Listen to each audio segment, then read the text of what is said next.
গতকালের মিনি ব্লগে তোমরা দেখেছিলে আমরা সবাই মিলে গেছিলাম উদয়পুরে স্নান করতে, আর ফিরে কিন্তু ঘটে গেছে এক অদ্ভুতরে ঘটনা। তো যথারীতি উদয়পুরের বিচ থেকে ফিরে এসে একটুখানি ফ্রেশ হয়ে আমরা চলে গেছিলাম দুপুরের লাঞ্চটা করতে। আমার তাড়াতাড়ি লাঞ্চ হয়ে যাওয়ার জন্য আমি কিন্তু একাই চাবি নিয়ে হোটেলে ফিরে আসি, এবং হোটেলটা ছিল পুরোপুরিভাবে ফাঁকা, যেহেতু প্রথমেই বলেছিলাম আমরা গেছিলাম অফ সিজনে।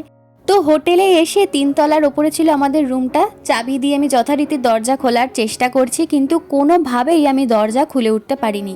প্রায় 10 থেকে 15 মিনিট আমি দরজা খোলার চেষ্টা করেছি চাবি দিয়ে, কোনোভাবে হয়নি। তারপর বাধ্য হয়ে আমি মিস্টার চক্রবর্তীকে ফোন করলাম। ফোন করার পর ও এসে তারপর একবার চাবি ঘোরাতেই দরজাটা কিন্তু খুলে গেল।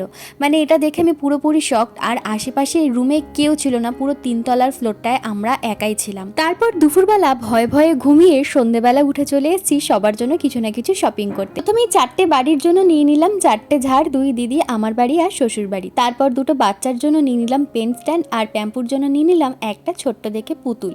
আর 2 বাবাই যেহেতু মিষ্টি খেতে প্রচণ্ড ভালোবাসে, তো সেই কারণের জন্য 2 বাবার জন্য নিয়ে নিয়েছিলাম 2টো কৌটো শনপাপড়ি, আর আমার দিদির জন্য নিয়ে নিয়েছিলাম একটা কাজুর লাড্ডু।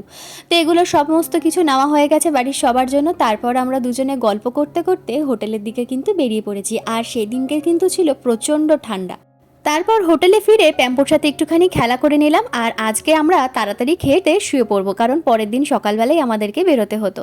তাই জন্য সবাই মিলে বেরিয়ে পড়লাম এখন রাত্রেবেলা খাওয়ার জন্য। তো চলো আজকের জন্য ভিডিওটা এখানে শেষ করলাম। ভালো লাগলে চ্যানেলটা সাবস্ক্রাইব করে দিও। টাটা।